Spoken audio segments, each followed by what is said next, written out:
Alright, I think we are live, or we should be. Hi everyone, hi Isla, hi Carrie, how are you guys doing? Alright, so today is going to be a quite exciting new episode of Learning from the Masters, where we are going to have a look at Vermeer, I don't know how it's pronounced, how the Dutch pronounced it, but whatever. I think I will say Vermeer or Vermeer. If someone is from the Netherlands and can tell me how it's supposed to be pronounced, it will be fine. Hi Petka. All right, so quite exciting. We are going to have a look at Vermeer and we are going to examine a few different points with this. It's a great example because he was very structured in his approach to art. So first point we're going to examine is the drawing and camera obscura debate, because there is still a debate which is, in my opinion, a little bit more solid than the debate on the Caravaggio. If you remember my episode on the Caravaggio, you will see.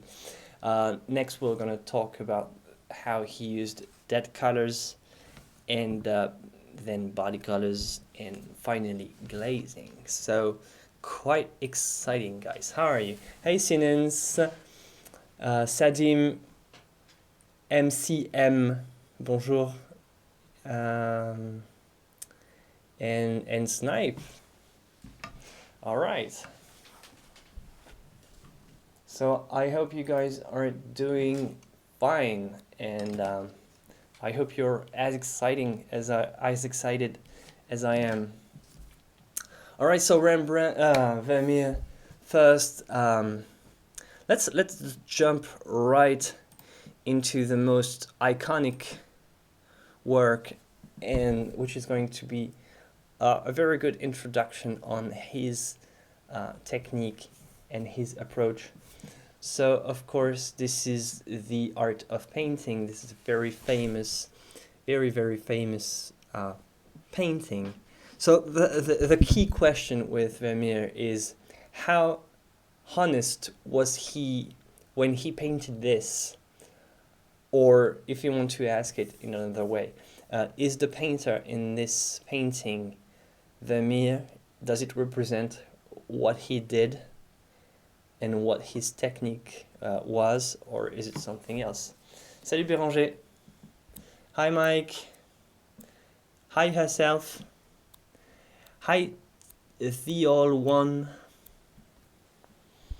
So how like honest was Vermeer? Was it like some sort of documenting of his painting technique, or was it just another subject for a composition? Because it quite looks like any other of his composition. So is it just a pretext, an excuse for, again, a composition of his, and the painter could have been replaced by like a geographer, a scientist, or a whatever? Or is it a depiction of how he did work? And what's your opinion? Hey Kinga. Hey Aiki.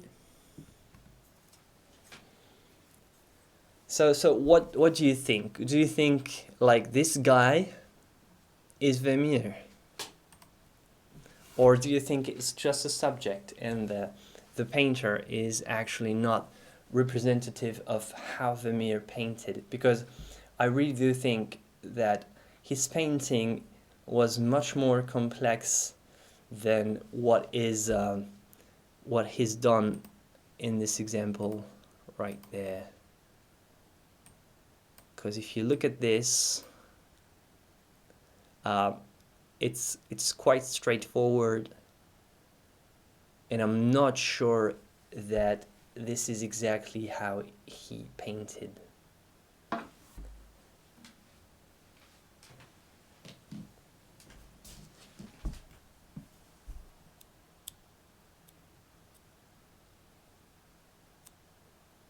thought it was hell. What's this doing here?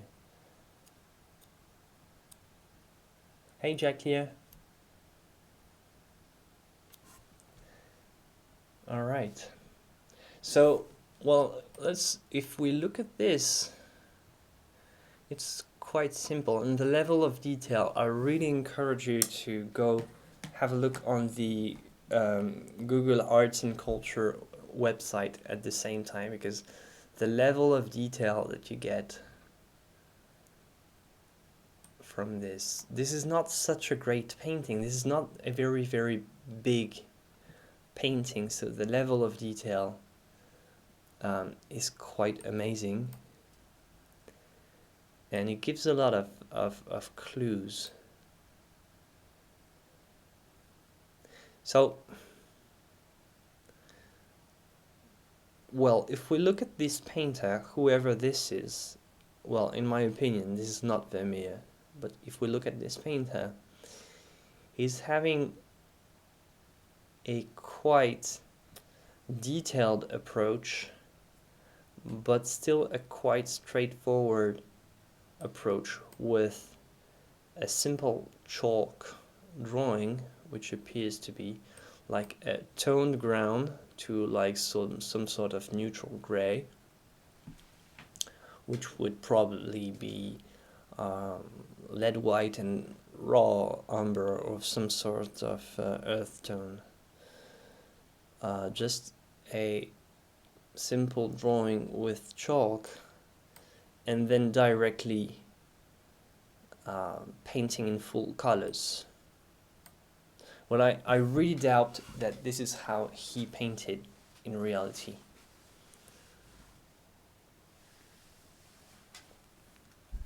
What was the name of the painting with a lady holding a balance and had a Last Judgment scene in the background? I don't know.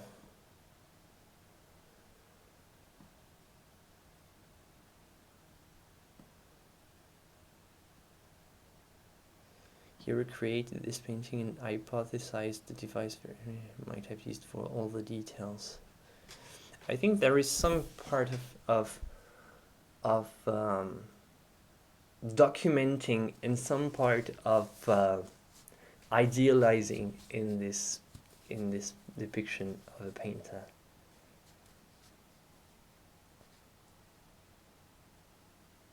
But I think he was as interested in the details on this map and the details in this piece of clothing. He was as much interested in all these details as anything else, really. I think, like, the depiction of the painter is not supposed to really document, because, like, where is the stuff? Where is all the stuff? I mean, we all paint. I mean, if we paint, everyone that paints around here knows that this table would be a lot more messy with tons of like dirty brushes and tons of like weird things and paint all over the place. And this is so clean.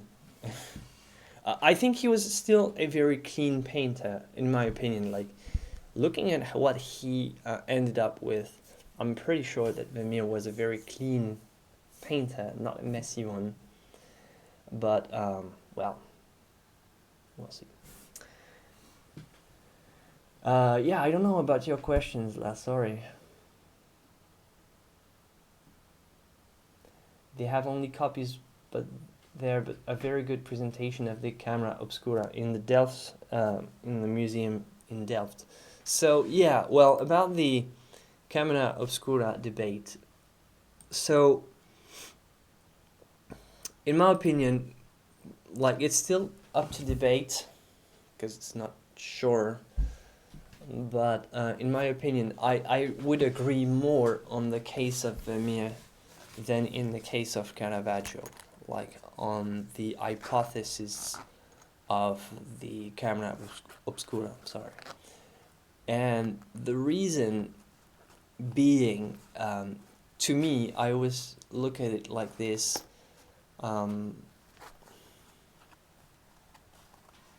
the, the the way an artist paints portraits and treats the human face.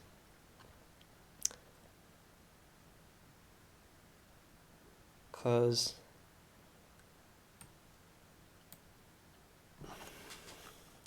I don't know. I mean, in the case of, if you remember the episode on the Caravaggio, you may remember that I don't believe that the Caravaggio used a camera obscura. I really don't think that he did, because of all his self-portraits, all the things that he's done that has proven that he was capable of painting with great accuracy. But in the case of Vermeer, I'm not so sure. So it could have used a device like a camera obscura. I don't think I don't think that it would be an unbelievable hypothesis in the case of Vermeer.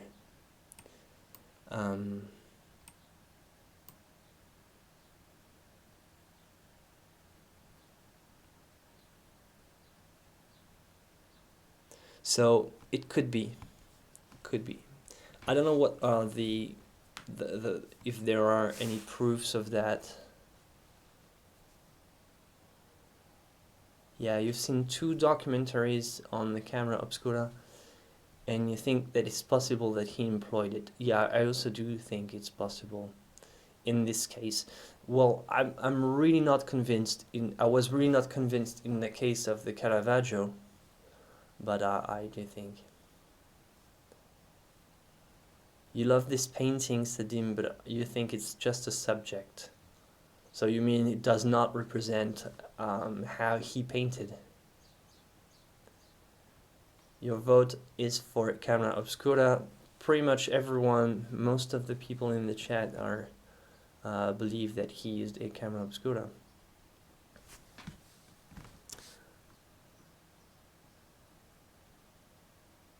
Is the girl's face only 2 values or 3? Yeah, not a lot, that's for sure. Hello, Gede.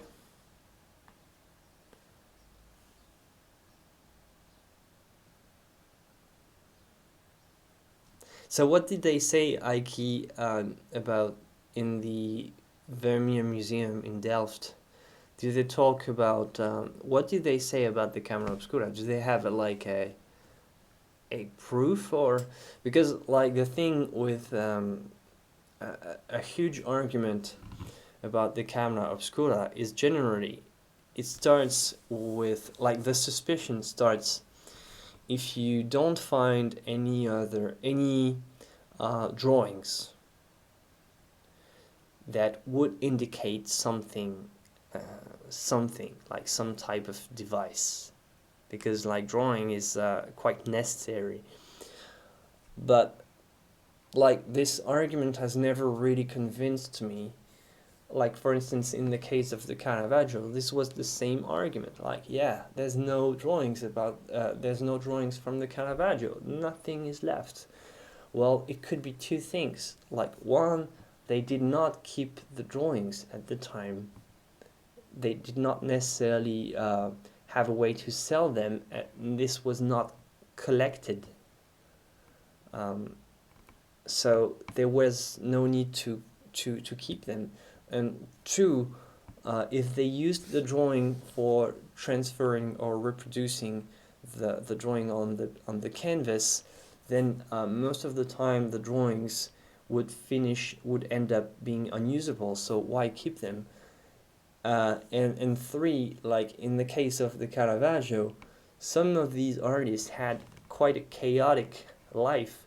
So this would be normal if like the drawings would just disappear, because at the time no one was thinking about keeping them. So first argument is no drawings, and this is true in the case of Vermeer.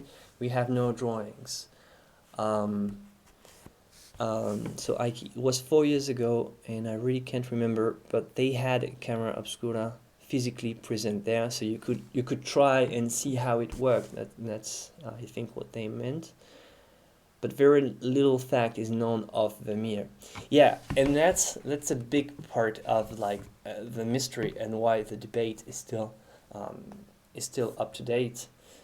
Is like we don't think about it like this nowadays, but at the time, being an artist was a big business, and there was quite a harsh competition. So you wouldn't trade like your secret techniques with anyone else. This is why we don't know much about what the artists of this time were doing, because it was kept as a secret, kind of. Like it was more some kind of like congregation, like some kind of group, and you had to be part of the group to receive the secrets. But like you wouldn't just make a YouTube video to tell everyone, hey, hi, my name is Vermeer, and I'm gonna show you how I use my camera obscura. No, this was not like this at this time, believe it or not. But yeah, it was a kind of a secret, and you didn't want to share it with the competition. He still had to draw with the brush and apply paint and develop his value. It's still art and well done. Oh yes, of course. We're not like by answering the question of the camera obscura. We're not trying to come with an answer on whether or not he was a great artist or not, because like the simple fact that he created these typical compositions that are so representative of what he did, like with light on this side. All this is I mean, this is already being a great artist. All these compositions that were quite never seen before, like it's kind of amazing. If we're going to take a look at the compositions later, but like it's quite amazing how powerful and strong geometrically everything is, how well everything fits together, the unity that he preserved. Like it's quite amazing. Like the balance, it's still the work of a great artist, and that's not questioning that. Hey Jim. But is this the painting with the missing easel leg? Oh yeah, maybe. I've never thought about this, so yeah, probably this. You could argue that it's behind this, the leg of this thing, and here, yeah, you could argue that you could see a bit. Let's. I've never thought about this. There is a missing leg on the easel. Oh yeah, maybe it's supposed to be here. It should be here. Is that it? Or here? And this. You could see a little bit of it right there, I think. Well, it's not really a big thing.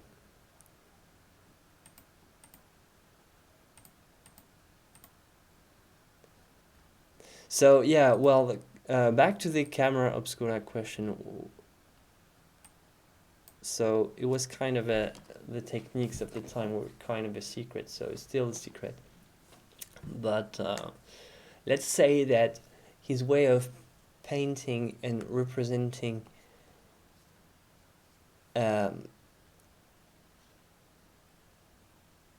like representing scenes like this, always in the same setting, in the same kind of setting, with light on the left like this, always with this recurring theme, could be also the proof that he sort of had a setup in some room, like in his studio or whatever. Like he might have had some sort of setup that he kept there, because it was a lot more practical for him to just keep it right there in the corner. Like in the case of the Caravaggio, you didn't have this, but in the case of Vermeer, you have it, and this leans more towards the possibility. Yeah, David Hockney is an artist that has sort of made a theory on how artists of the past, like some artists of the past, have used a camera obscura.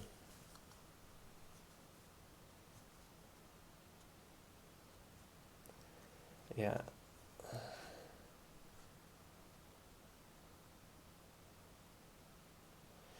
There have been questions on his perspective and missing parts in the perspective.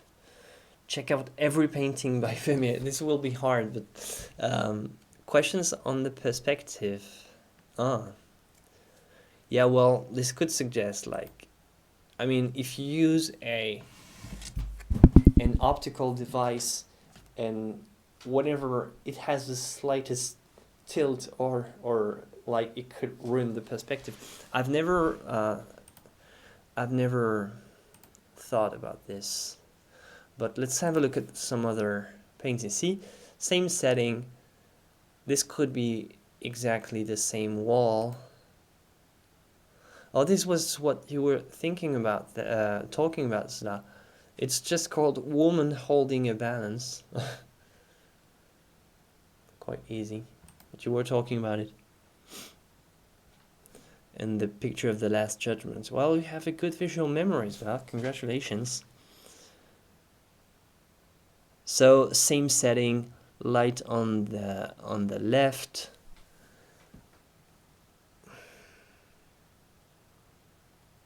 So this could indicate that the camera obscura was set in the same place. Same setting, again, light on the left, same thing. This could either indicate an obsession or the fact that he sort of had a setup like this and he just had people come and just sit at the same place, and maybe he had a camera obscura. But it's also quite possible that he did not have a camera obscura. Well, that's true that, like, you could say, so about the perspective, well, we should check the perspective, but this is true that this is not like the table angle compared to this line. Well, it's just a trapezoid table, that's it. Or maybe a table that has some kind of hexagonal shape, which is, well, this could be just to push the composition, and, well, I'm not sure this is what the type of perspective thing that you were talking about, but still.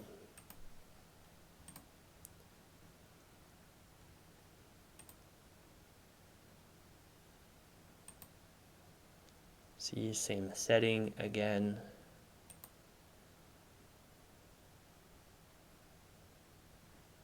So this one is more, those that do not look the same are more questionable.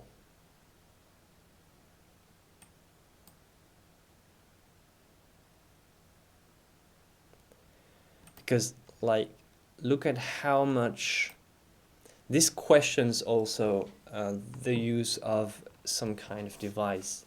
Because if you look at there's many mistakes in this one. So I don't know about this one, really. But this arm is clearly off. Something wrong with this.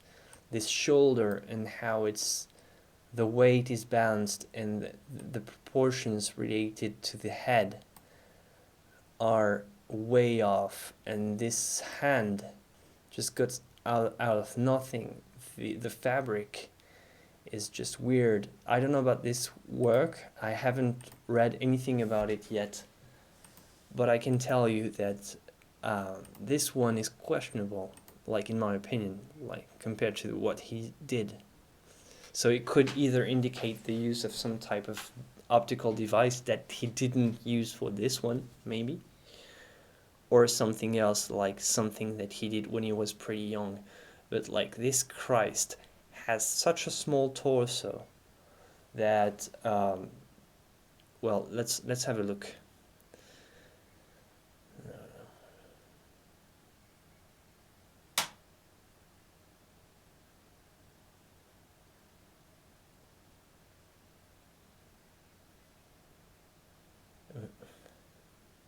Specific commission. Well, this is so poorly made. Well, sorry about this, but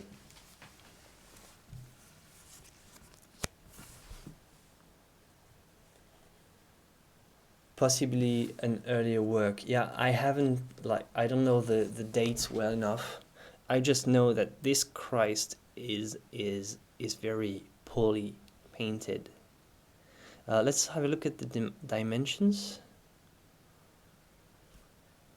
Oh, that's quite big.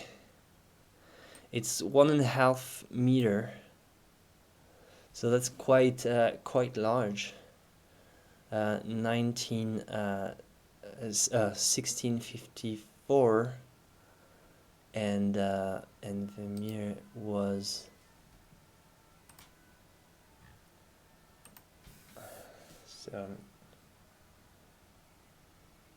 54.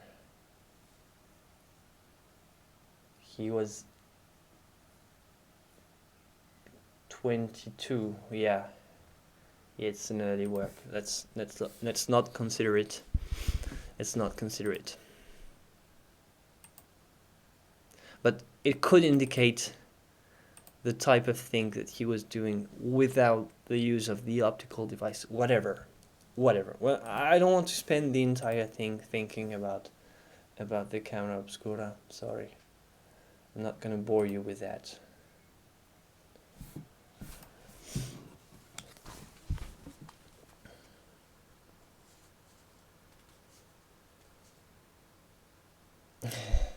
Maybe Christ had some sore arm and couldn't straighten properly that day.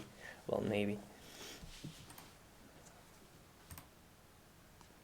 So, yeah, the light is always coming from the same side. And well, when I was thinking and talking about portraits, this is what I mean. I've never felt that Vermeer was such a great portraitist. Maybe this is how this person looked, but I've always found something missing in Vermeer's portraits.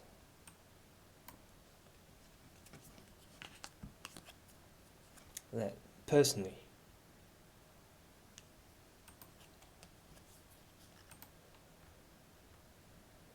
Like, maybe this is how this person looked, but still, like, I do not think that this is a good portrait.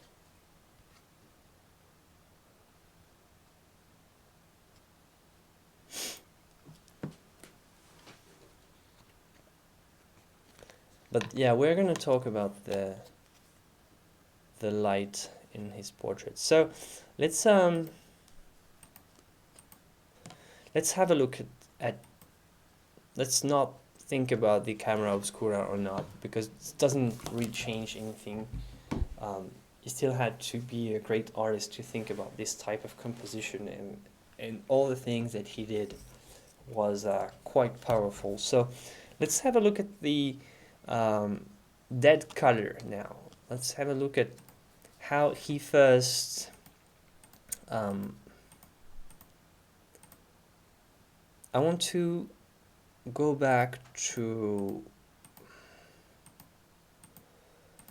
the art of painting. All right. So not like what he's doing right there. It is much more probable that he first started with a dead color layer, like a monochromatic dead color. Even if he was not using a camera obscura, or if he was using one, in both cases, most clues strongly indicate that he first started painting with just a monochromatic layer, like some sort of earth tone and white.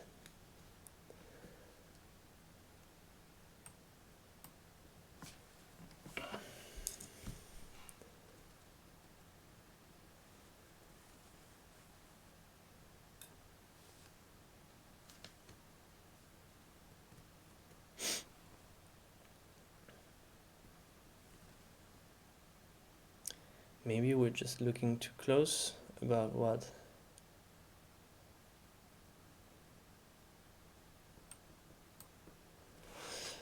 So the fact that he used dead colors first would first make it much easier for an artist that has so much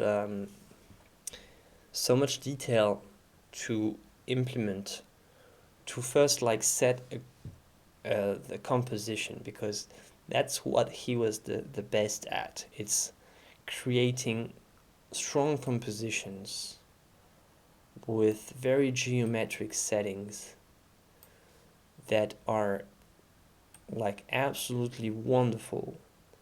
And you could, like, by doing this, so you either have your camera obscura and you have time to paint with the black and white, so to say, in your camera obscura,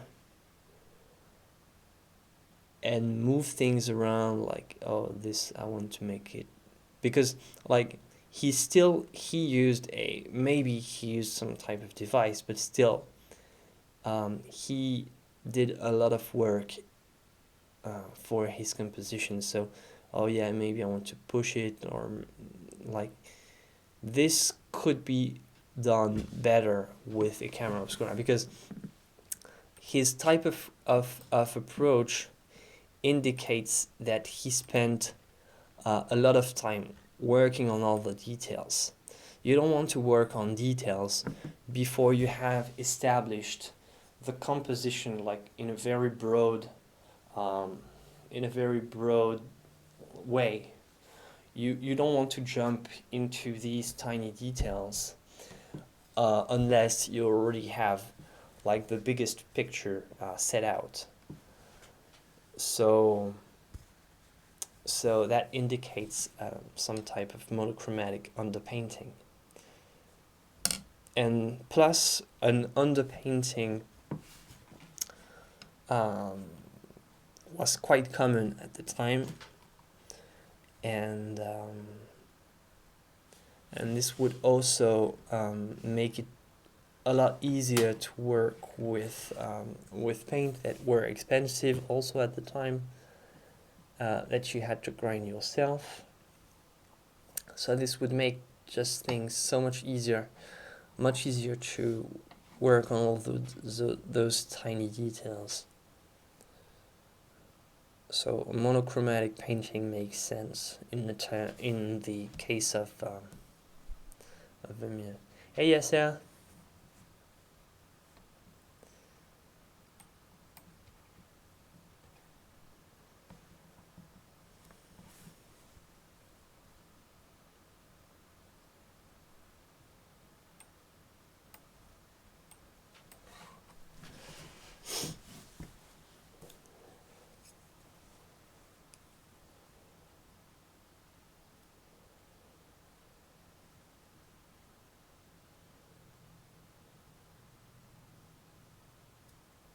This is a very exquisite work right there, and the level of detail, like, I don't know if you've ever tried painting writings, but this is atrocious. This is horrible. Like, painting writings is like the most horrible thing to do. It's I hate it. I hate it. So that's this shows how I don't want to say obsessed, but concerned with details he was, because you can really follow all the readings right there. The hand holding the brush looks very odd. I'm gonna have a look at this end.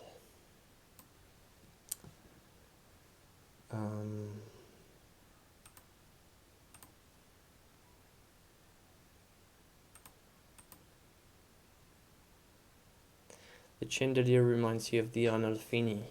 Yeah, exactly. That's I don't know if you've seen it, but it's really similar. You're right. You're right about it.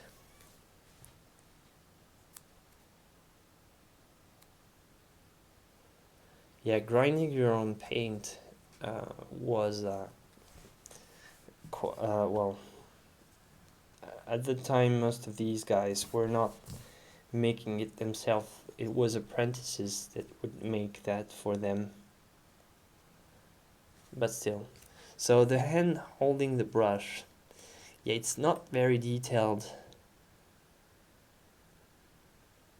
which could indicate that I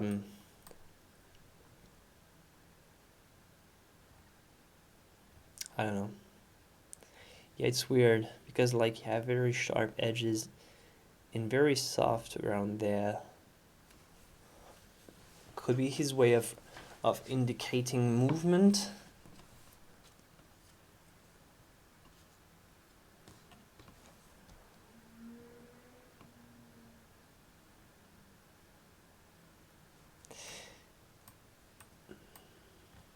I mean, yeah, it's true that compared to this hand, which is exquisite, the shadows is awesome around there. Great shadow.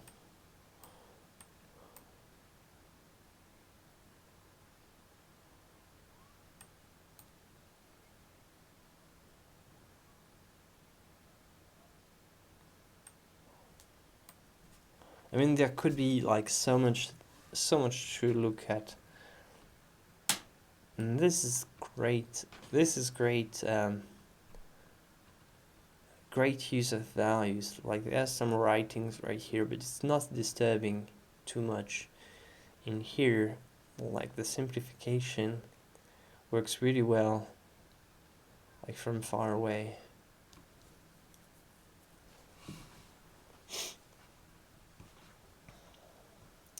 Have I ever done master copies of paintings in museum? Yes, I have access to great art. No, I've never like copied. I've never done any copy whatsoever, in fact.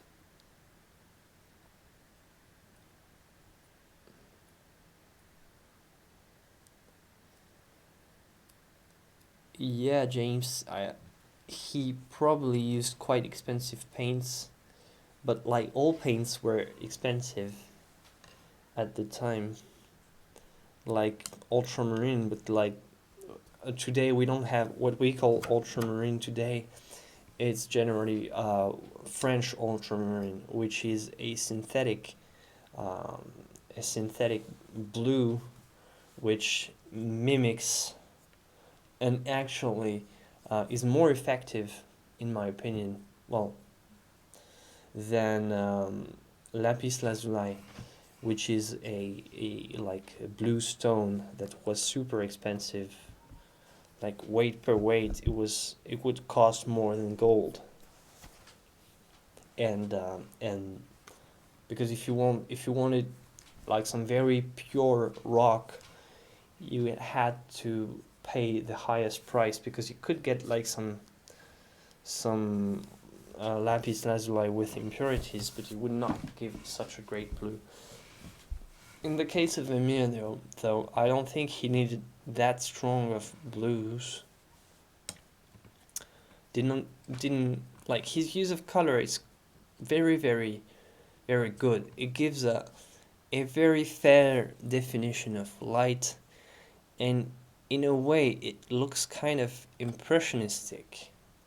Like no one at this time had such a respect for natural daylight colors, like, because at the time was really winning was the brown school. Like you had artists like Rembrandt, which is awesome, but still it all looks very brown, very brownish, very dark, very um, very like colors are just created out of nowhere, out of brown.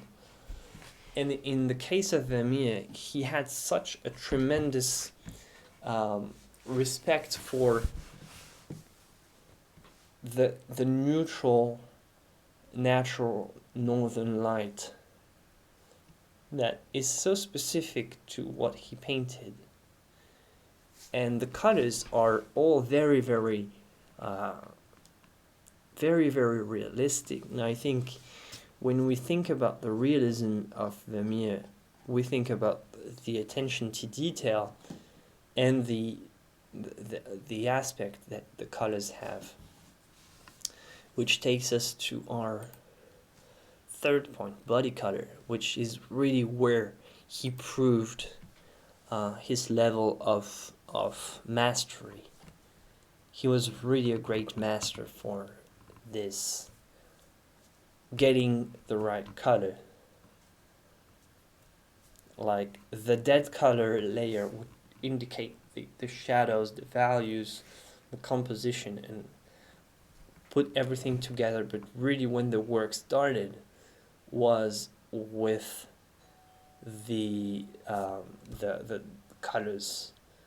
All right, hold on just a minute, guys.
Alright, sorry for that, guys.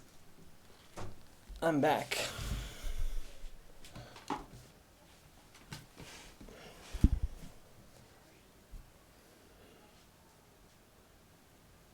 Yeah, that piece is very expensive, and I don't think it's really needed that much because we have synthetic blues that are really good,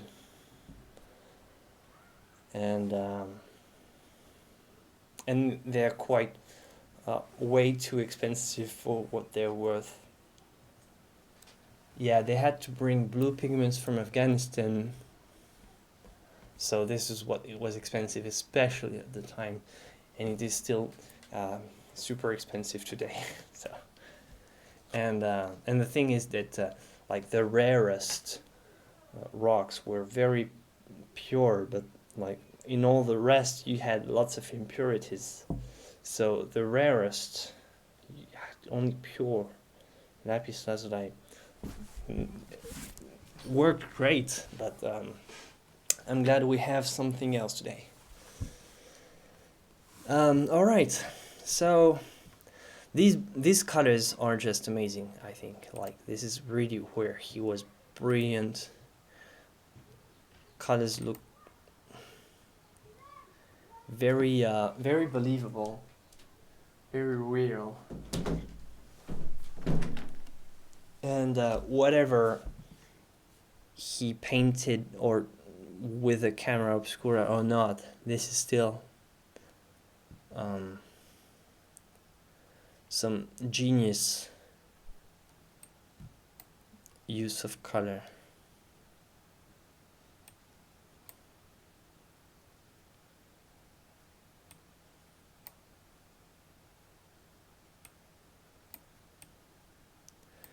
I really like how he took the focus away from this. So he was careful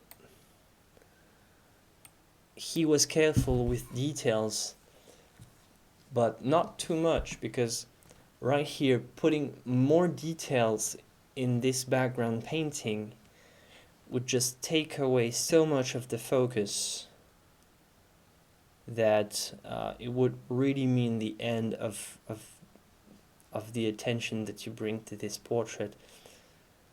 It's just the right level of detail to bring out the focus. Well, it's amazing how much you can zoom. It's not a large painting though, you can really see the weaves. You can see that, I don't know if it's meant to be this demarcation. I think he was a very careful painter. He was the kind to sort of leave a tiny gap between things so that they would not they would not confront. You can see the underpainting right here. You can see this, I don't know, I think this is what remains of a grisaille. Well, it could mean two things. It could mean that these this headwear was added later, because like there's some transparency, or it could mean that this is something that was done in grisaille that was kept like this. The shadow on this is kind of weird though. Like, I don't see how this could be so white and this could be so dark.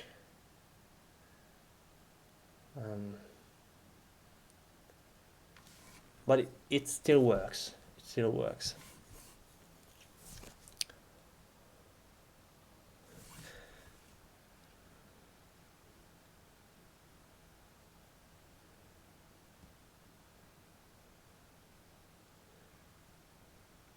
He was a very tight painter. There was no looseness in this, like,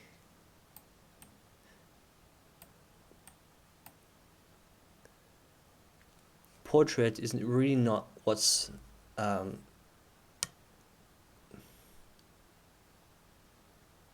it's really not what he's concerned about, in my opinion.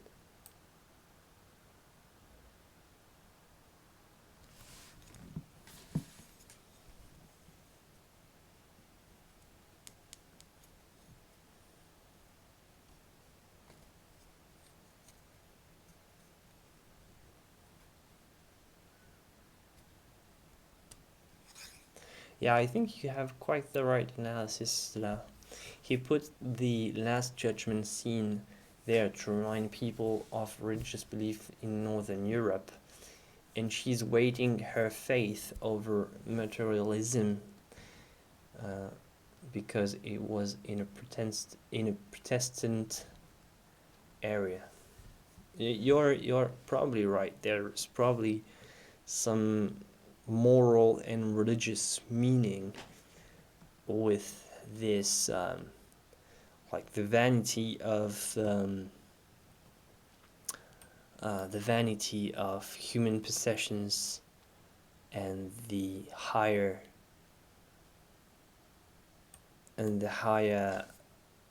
like goal of eternal life. You could also like kind of cut, just like you can for every type of Vermeer work. This could be top part, which would be like paradise, and this would be like hell and manly possessions. Isn't that a snake? Kind of. Like this would be the more you go down, the more you go into the depth of hell and darkness, and the more up you go, the more you go towards God, or even the Christ. And the balance is just in the middle, which is exactly, could be exactly the subject as of this painting, just as you mentioned. So good analysis.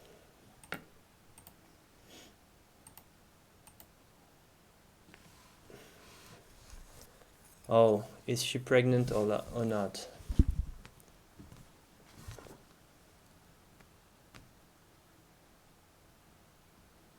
Is the shadow on her head dress a hand? Is it the shadow of a hand? Wow. Well, it has the shape of a kind of weird, like, hand, but no, I don't think this could be. I don't think there would be this kind of meaning. Oh, there's a nail.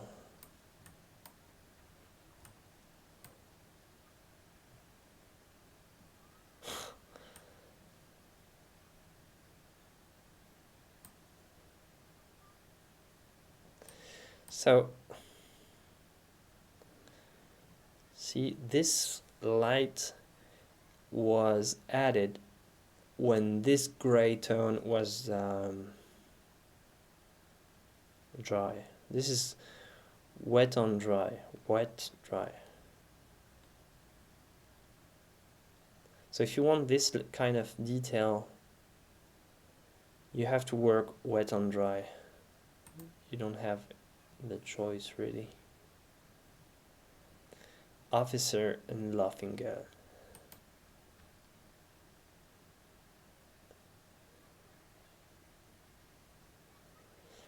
Looks quite heavier than the previous one. Trying to guess how thick it was. It looks quite thick. I don't know what's going on.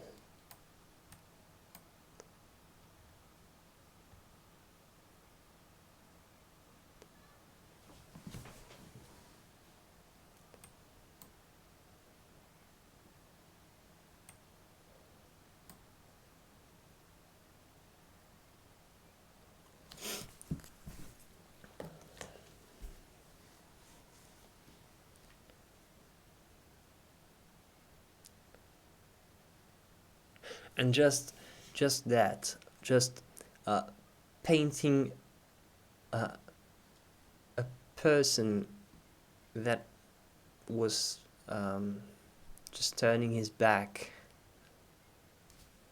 was kind of original, even today.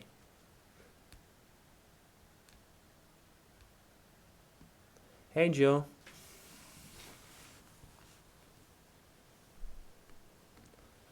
Yeah, the window is awesome.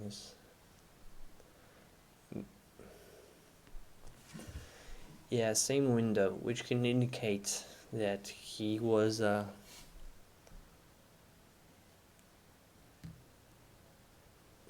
but like it was his style. He was really concerned with style and how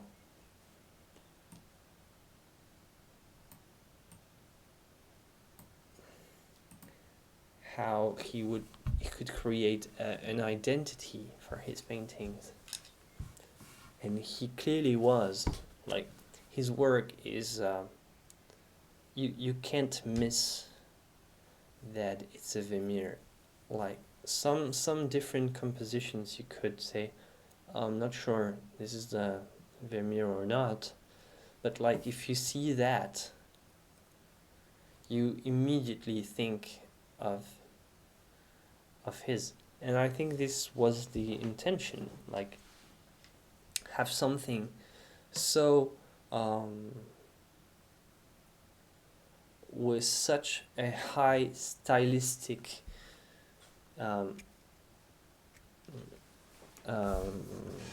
which such a style that you will immediately identify his work without the need to really sign or anything.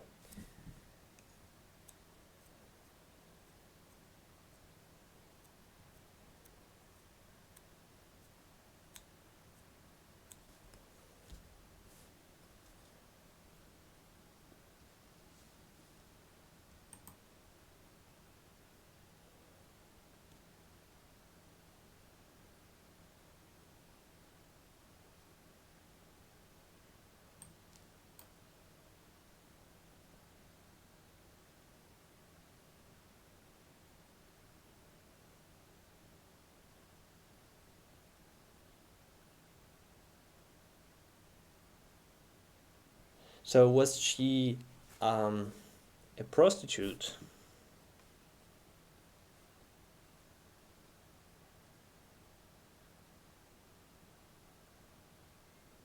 Apparently she is waiting for some type of payment, or it's hard to say if there is something or not.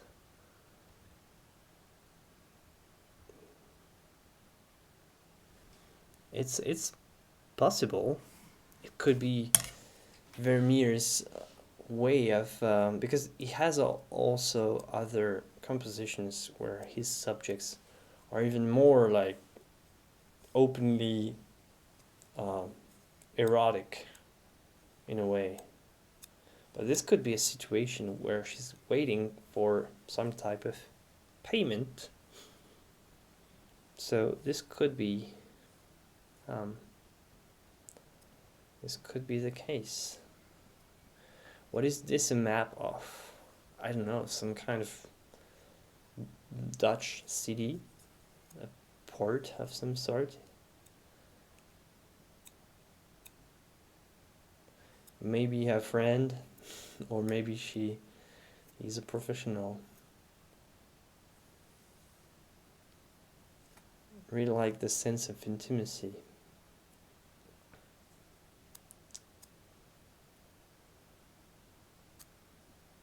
He looks like a voyeur. Yeah, the guy looks odd.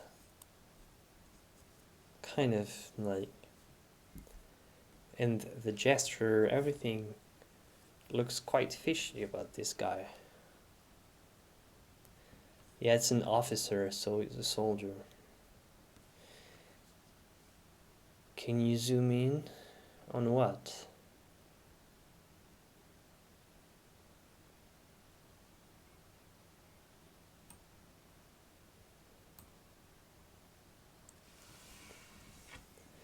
What size is this painting?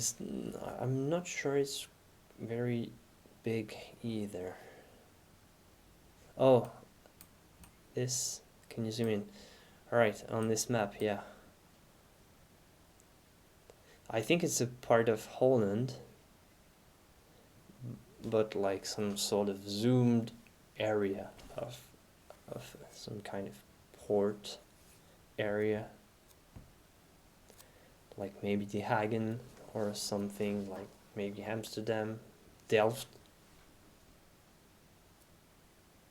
on the map. He looks like a pirate.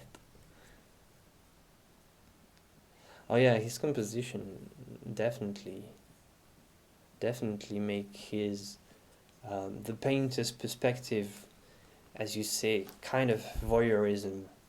Like Vermeer is kind of the voyeur here in this composition, but like in most of his composition.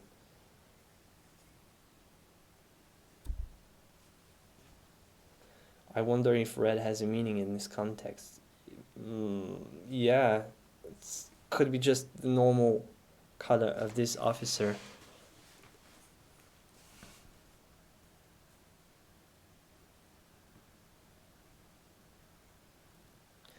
So this is a small picture. I'll leave it. You could pause the video and read the text. I'm not going to read everything. So it's in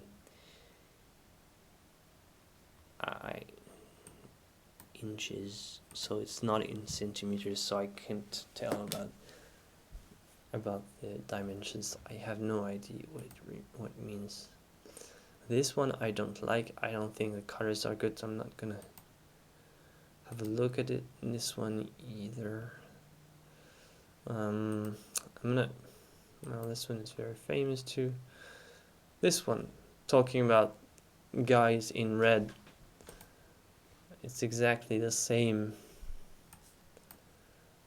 Is it the same guy? Maybe. This is not the same painting technique, that's for sure. So this painting indicates that the previous one might have been like about a man paying a lady for service.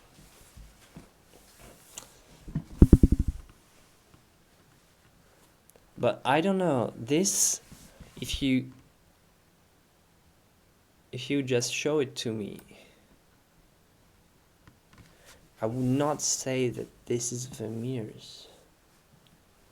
Just the portraits, the faces, it's not the same technique for me. It doesn't.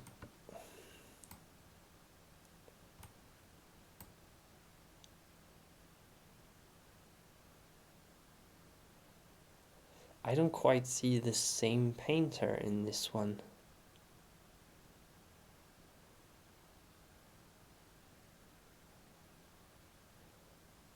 Let's have a look. The progress.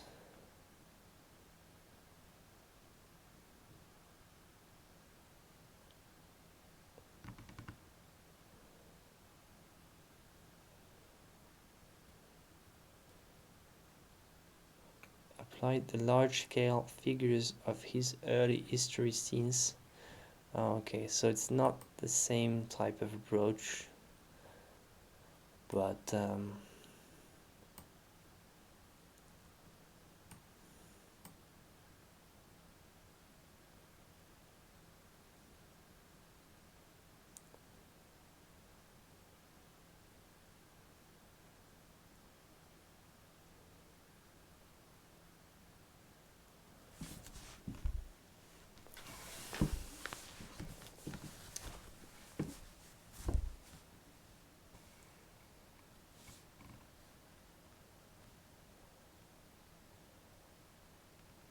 she's a procuress, so I don't know if she's maybe managing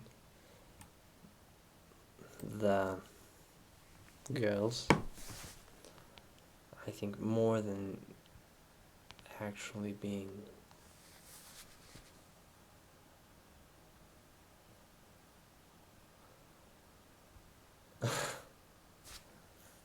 But the characters are really something else. I mean, something that we haven't seen in the previous ones. And in this one, the attention is on the characters, not like the composition is weird. It's all over the place. There's some drapery here, but doesn't represent anything. Where are their feet? Is there a table? What is this right here? What's this? What is this holding to? Like, it's almost like Vermeer has had the intention of painting these faces and then felt, okay, so this was my subject, so what do I do now right here? Like, this is all secondary. But like, why push them? This one is intriguing. When you've seen all the previous paintings, this one is intriguing because could basically had just this part. It would work quite well if you think about it.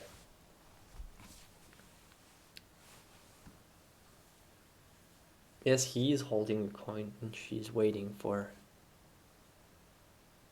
Looks like CGI. Yeah, the rendering is much more like smooth and soft. So, but why not? Why not just paint this? This quite looks like a scene from like the Caravaggio, for instance. He had quite a lot of scenes like this with only half of the persons. But like, what's the need for this? Why? This is my question. How come? This is what I don't get. That's weird. This one is weird. And it differs. It's not the... You don't find the tropes of Vermeer. Huh. Well, this one, it looks like one. Window on the left. Girl reading.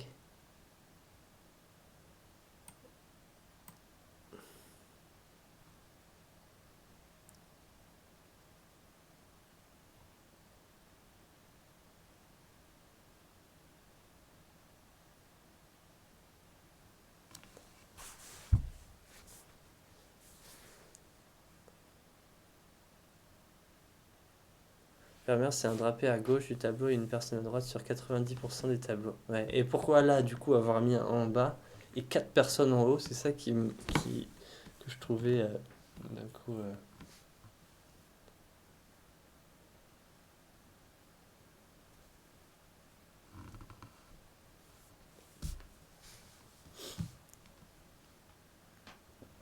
But look how different the face is in this one, for instance.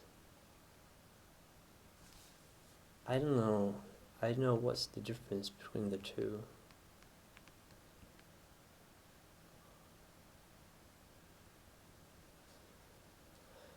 But this portrait looks much more like a Vermeer, for what I associate with Vermeer at least.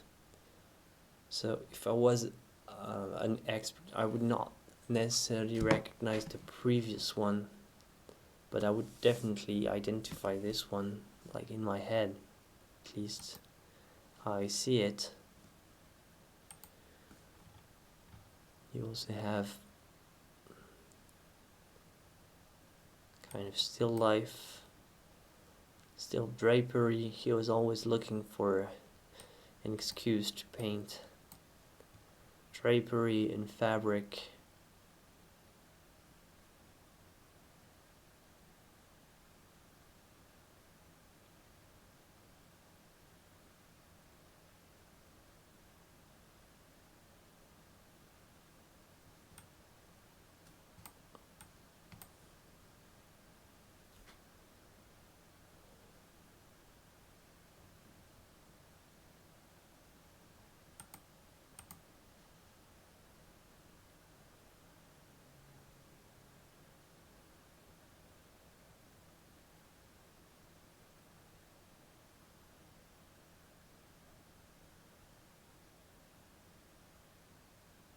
He raised 11 children and had quarreled with his wife.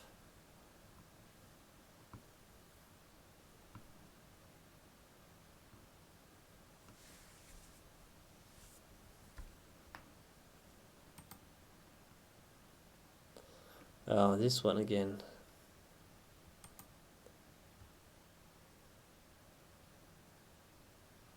But, well, he was pretty young.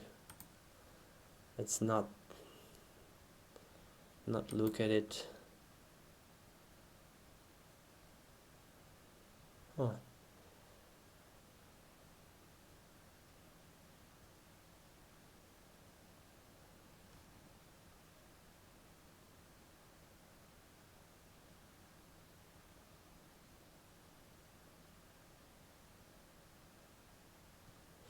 This is weird because this one doesn't feel to have the same level of rendering.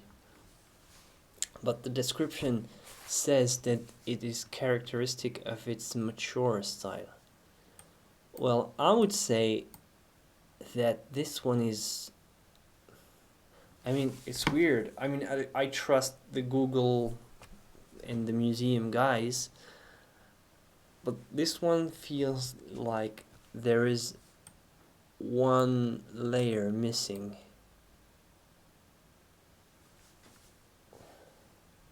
It's weird. There's not the same level of rendering. Wow. Oh, you can see the edges. That's a great indication.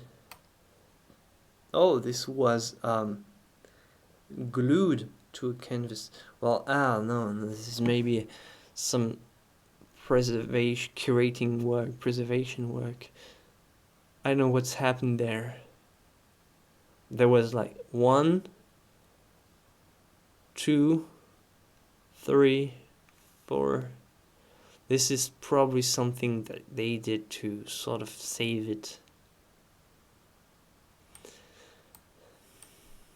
Well, you have to look at this in details, but, well, still, just talking about, I mean, I don't see how they can call this more mature. Well, this is great, but I just think that, or either the colors faded away and there is no more darks,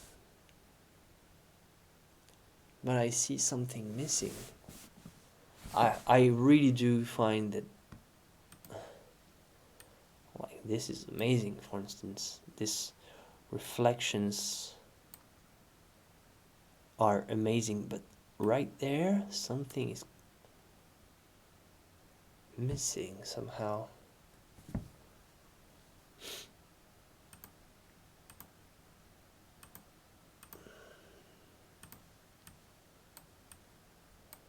And like this hand, this fabric,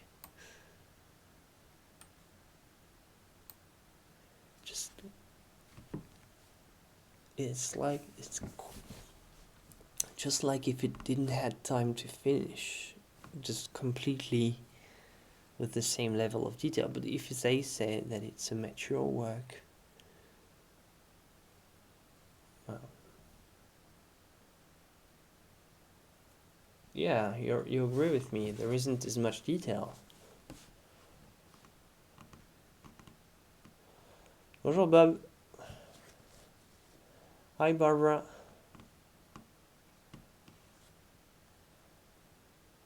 Her arm looks bendy. No, this is fine. This could be just the dress.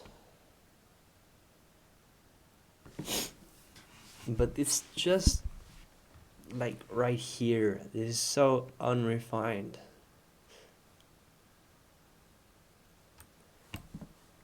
And this is so blah. Remember how we've looked at something like this on the one with the painter. It's exactly the same. It's exactly the same map. Probably same type of composition. There's no shadow here. or no real shadow. I think this painting just has one layer of left, because he was probably working gradually, wet on dry, wet on dry, wet on dry, wet on dry, refining every time, refining and pursuing details. Characteristic of Vermeer's mature style. Maybe when he was more mature, he was less focused in details. Maybe that's just the point. Well, yeah, apparently. All right. We've learned something. The geographer, we don't have description in this one. Same setting again. This one is quite small. In fact,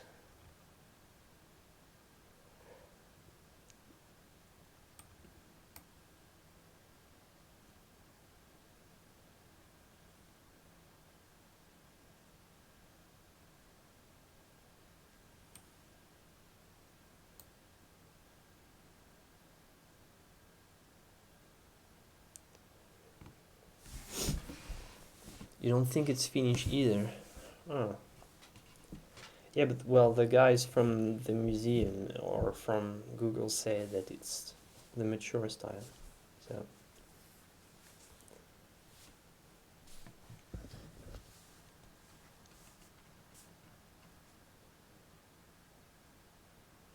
or he ran out of dark paint. Maybe.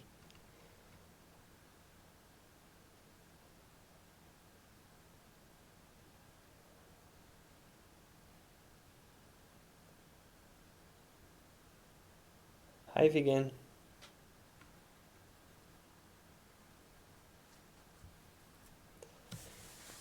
An example, as he become older, Goya got more abstract. Yeah, maybe. It's also a possibility that with time, he sort of got away with with details and got into more more blocky style, more focused on maybe light, or maybe what he was more interested in. But it's hard to say. It's hard to think that he was not careful about details. Maybe he got bored with details, like many of us would probably. I'm not gonna review all the paintings.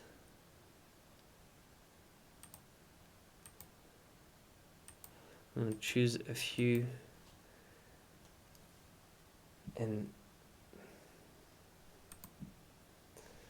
let's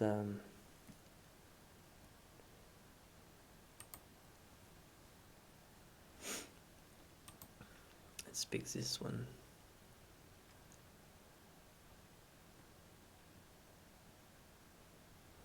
Well, I think first of all, this is characteristic of the type of paintings during his time. This was really like this, very dark. And the fact that he was coming up with these compositions and this sense of light, this genuine sense of light and true neutral daylight was amazing. And this is really what the paintings at his time may have looked like in such on a wall like this.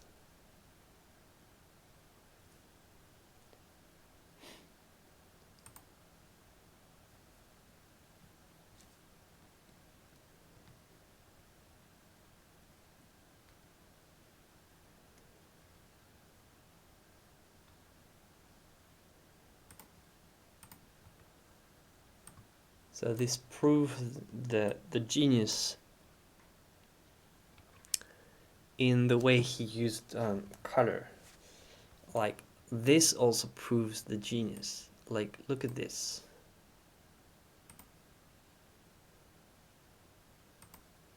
Look at this. That creates shadows on the edge of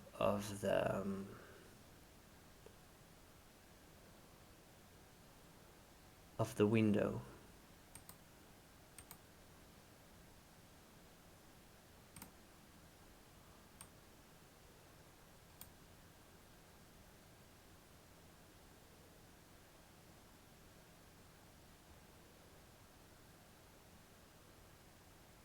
And this like little curtain, blue curtain, is really cool. I really like this curtain like this. This window, everything right here is amazing. Oh, and look at this. You see the other window behind. Wow. And like there's some cracking in the glass. I mean, this is an amazing representation.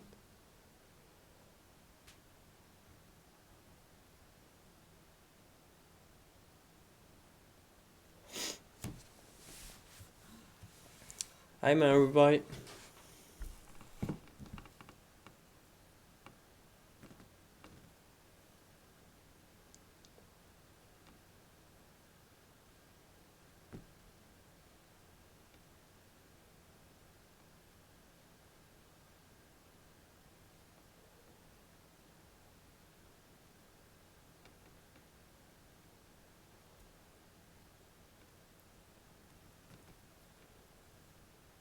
He also painted the outside through the window.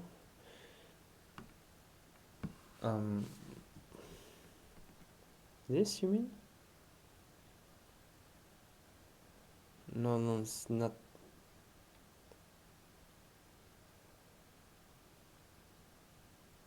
This is part of the drawing in the window. All right, so let's have a look here. Wow, the shadows are just glazed with blue and maybe a touch of red to create this sort of indigo thing. I mean, you see really where glazing comes to play. Probably just finished and realized that the shadows right here needed a little bit more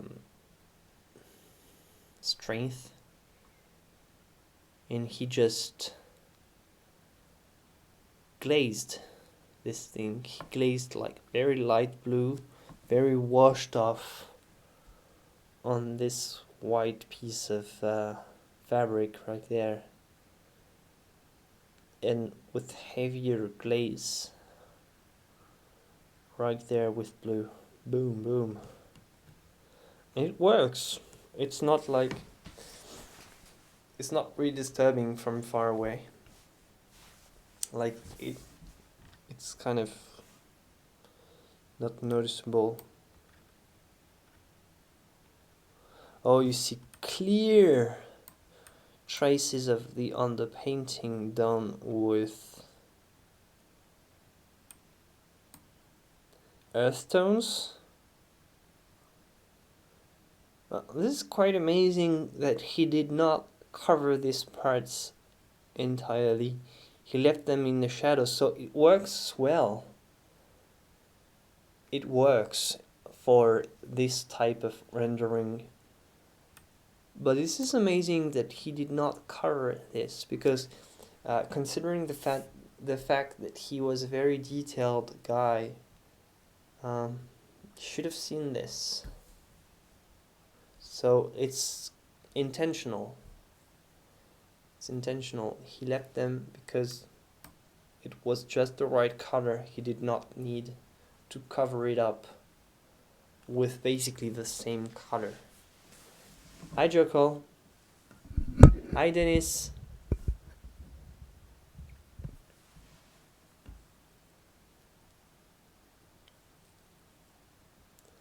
No, you can't see my cat downstairs.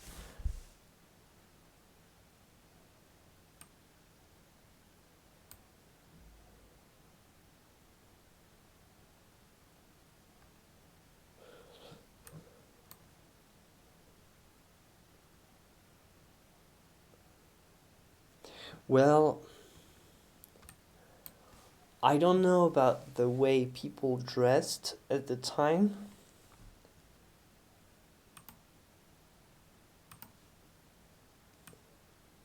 But this looks weird and very weird. Like this I can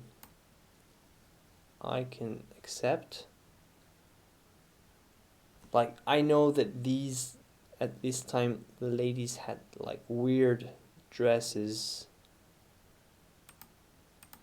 but something's wrong here. Like, where's the neck? Like this. So the other arm is here. Clavicle should be here.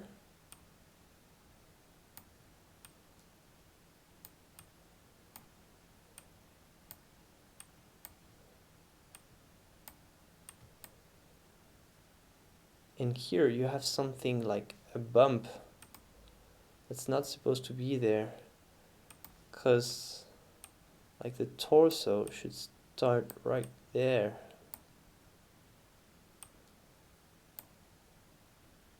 Like sternum being here.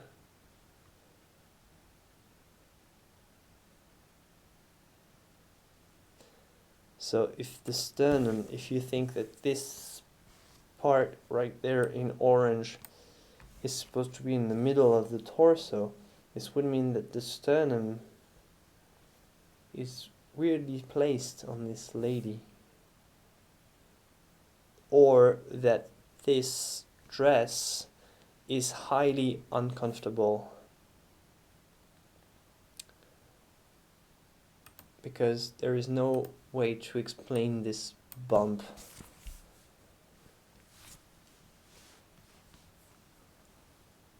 But yeah, whatever.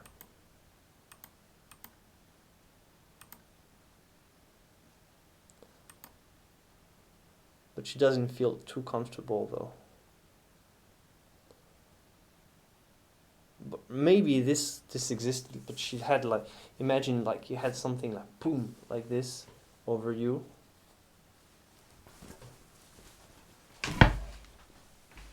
The look of a high corset. Yes, I agree with it, but it should be. Does it really make the breasts this high? It's not possible.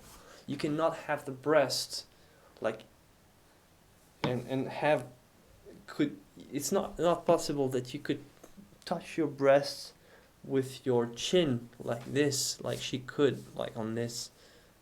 So it's either a super wrong design for a dress or a bad representation of a dress by a painter. The bump is extra fabric. Oh man, poor ladies of this time. Poor ladies of this time. Wow. I don't know how she can even like swallow her drink with such a stuffed dress. It both look like it's compressing her and sort of holding her straight. Well, this is possible that this is the genuine design of the time though, and this is horrible. I really prefer to see a mistake by the painter, because where's the neck? Where's she drinking to?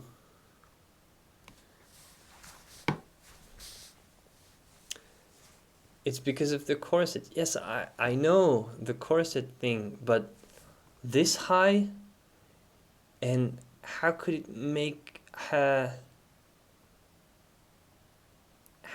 make her shoulder disappear, like her right shoulder?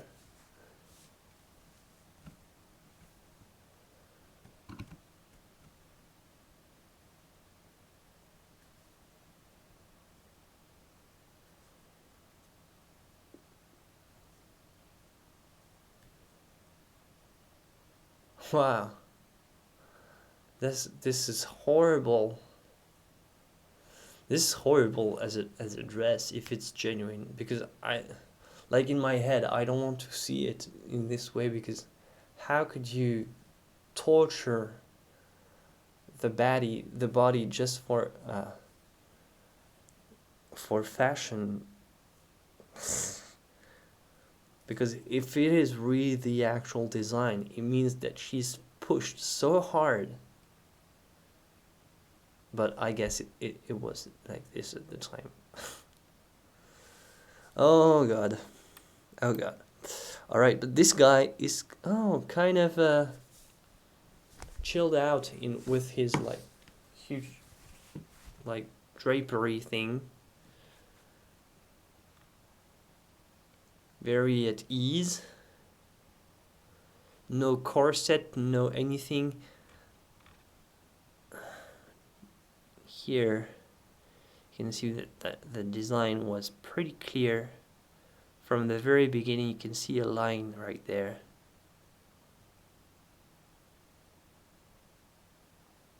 It was traced with black or brown.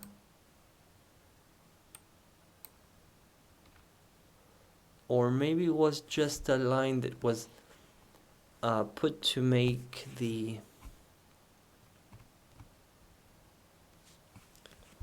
more of a separation between the frame in the background and the rest. I like these touches of blue here, sort of giving it a misty, shadowy. These books are really awesome, really great.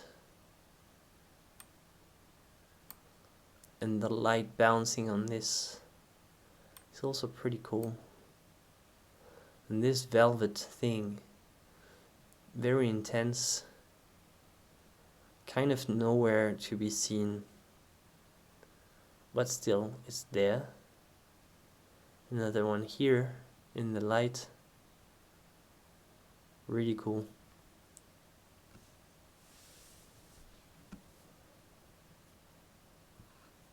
That's a sharp line, yeah.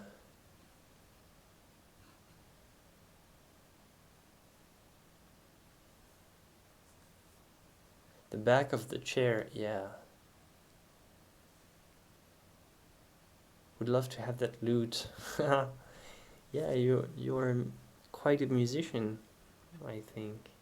Like, was this enough for, like, I don't see how it didn't make that big of a sound. Like there is not that much space like for the sound to just resonate like in a guitar or a violin. It's kind of flat, but I guess it's also accurate. Cool.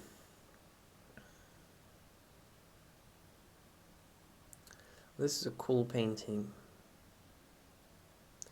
Although I think if I don't quite know what to think about this. Well, personally, about this pink red dress. Would not have used this color if it was me, but I'm not Vermeer, of course, so I'm nothing to say. But I don't know, I don't think it quite works. Like, would have preferred some kind of blue, so that you would have yellowish and blue. Well, it's just, I would not have used this kind of color personally.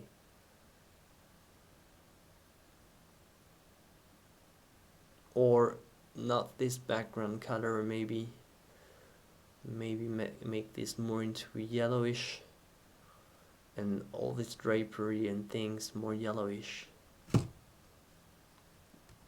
and keep the dress like this. Oh well, whatever.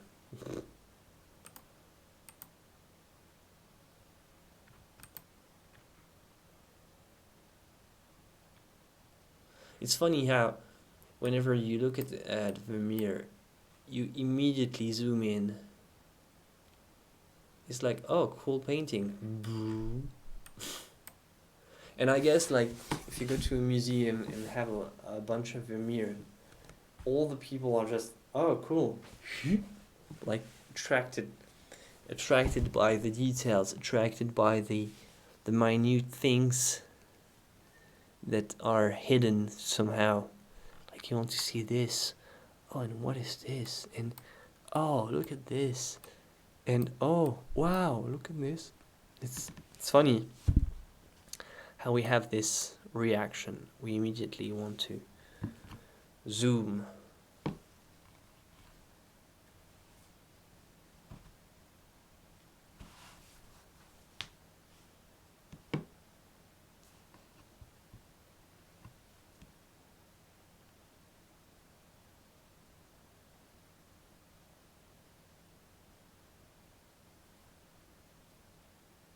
It's flat and should be deep and round. Yeah, that's what I thought. But maybe it existed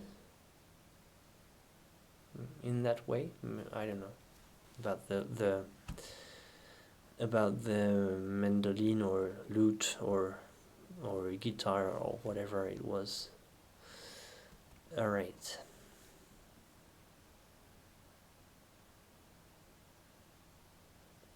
So, it's funny how with Vermeer there is always less details in the faces and the portraits than in anything else. Like, I'm not a fan of this eye at all. I do not think this is a pretty eye, and I kind of think that this pupil is a little too big. But again, I'm not. But it's funny how he spent a lot of time giving a lot of details to all the elements. But he was not attracted by the eye, nose and mouth like anyone else. It's weird when you think about it. Like, most people, first detail they want to do is the eye. Oh yes, I want to do the eye. The eye is not done yet. I should make it more contrast on the eye. More things, more this, more that. But in the case of Vermeer, it's more, no, it has to be atmospheric. And I think this is a mistake to look at it like this, in fact. And when I criticize, I should not really, because who am I? When I criticize the way he painted this eye, I made the mistake of looking at it like this. It should be looked at like this. Like, and atmospheric element, and the human form is not the center. What's the center is the atmosphere. It's like the mood of this entire room, and in our attraction to the human form, to the human portrait, is probably what is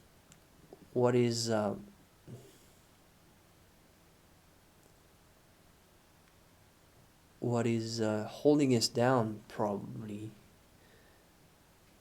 because you can make a great portrait, but it doesn't have quite the atmosphere that Vermeer is capable of getting.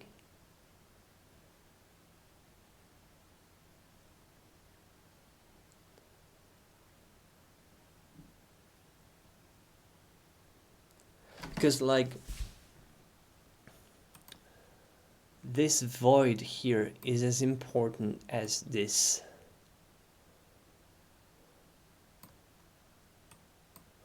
And you could consider that this, if you just took some scissors and just cut this part, this could if you crop this could make a portrait on its own. But the thing is that you have to take everything in the equation.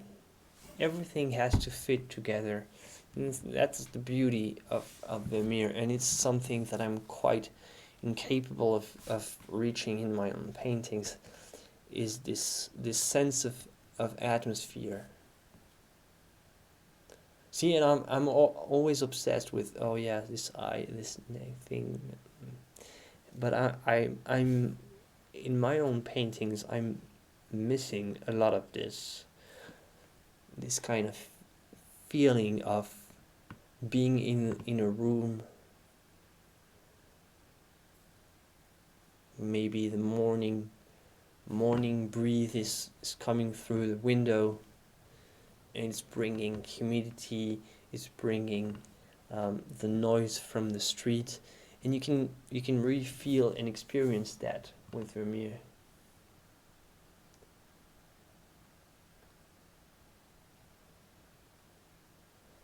Maybe he wasn't as confident with facial features, or maybe he was not really concerned with it. Maybe he was not concerned with the people more than how the people were integrated into their room. It was not about photorealism.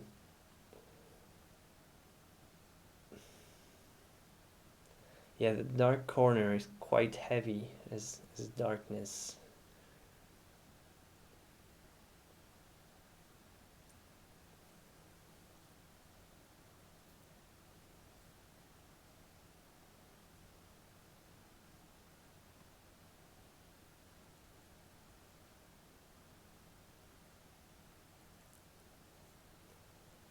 I don't know what masters we are going to look at next time.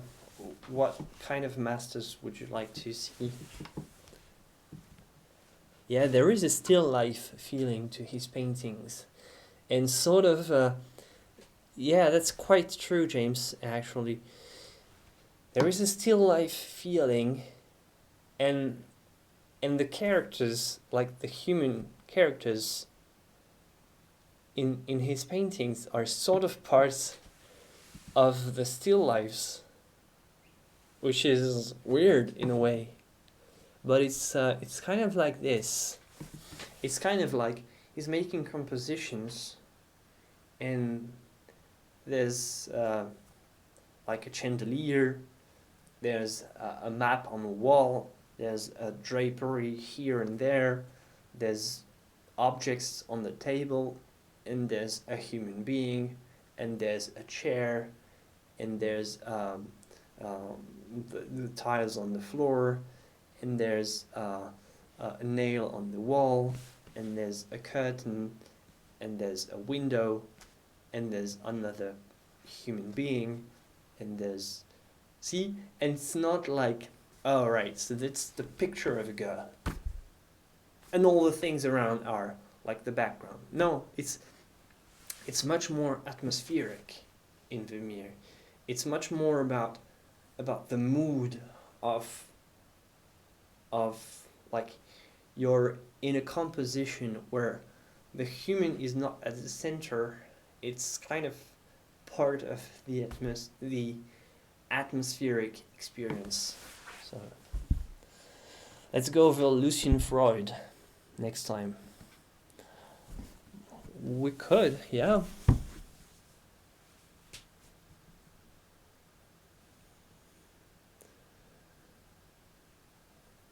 The lute case looked too thin on the previous paintings. Yeah, that's what I thought, but I don't know much about instruments, so maybe something like this existed. I don't know, wasn't there? It could have been like a silent lute, like some lute just for practice that didn't make a lot of noise. Isn't that a possibility?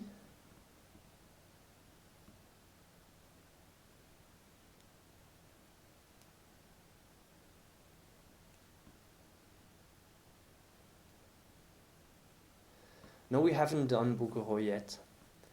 We have done only Caravaggio, Rembrandt, and Gérôme. Easier to make a flatter body. So yeah, well, you have to check like in the history of music if a lute like this existed or not. But I do agree that it looks quite unusual, at least.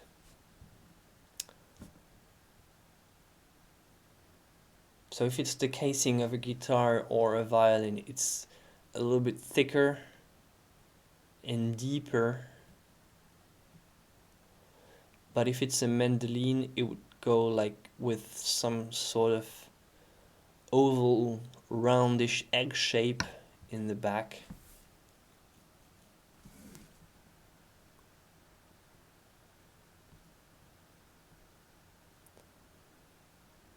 That would defeat the purpose of practicing to hear yourself. Yeah, but maybe like something like that makes some noise but very little, like flat bodies to make when you repeat for yourself, you don't annoy the people around. I don't know, just guessing. Curved bodies are very hard to make. Well, we have to take a look at the history of music instruments, but that's a whole different story. So guys, let's have a poll in the chat to decide what artist we are going to see next. So what artist can you please write? So we have Freud, Bouguereau, but if you had other suggestions, feel free.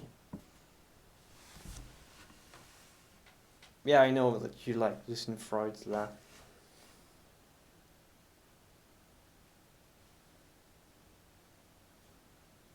They generally work on getting the dimensions of the lute correct to get the sound right, to get the right sound. Freud, Turner.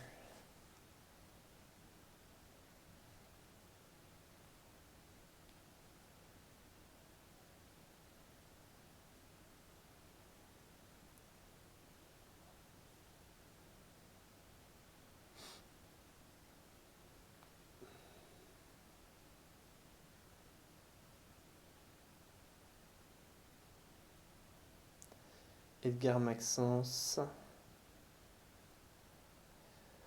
Not necessarily. We can go anywhere we want. We are quite free, so whoever you feel I would be interested. Sergeant Whistler. I have to take notes because I can't read chat after. So I will keep notes now and see what kind of content I can find for each one. So I'm not saying I can make all of them, just trying to say, I will try to see what I can find on each one and see what I can find. Whistler, we said Turner, Delacroix. Lots of things about Delacroix, Van Gogh. Nouveau, Sargent, Modigliani or Sargent. That's Henrietta Ray, Lautrec, Gold, Spain, Colombia, 1-0.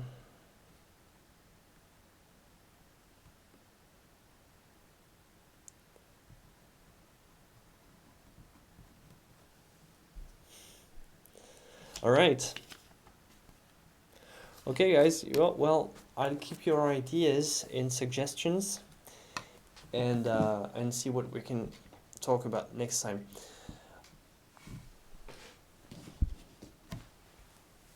If Sergeant might win sometime. Sergeant is like, it's like you have to. It's like talking about football and not talking about Messi. It's just, you have to talk about the best every once in a while. All right, guys. So thank you for being here today, and thank you for watching this episode.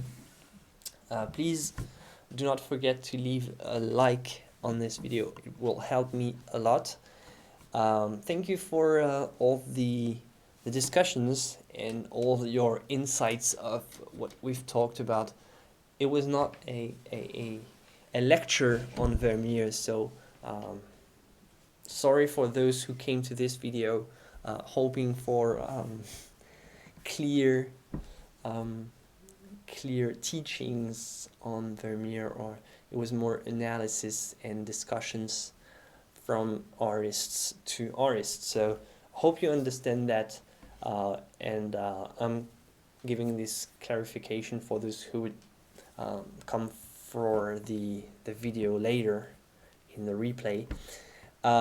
Whatever, thank you for being here, and take care, guys, and I will see you on Saturday. Bye, guys.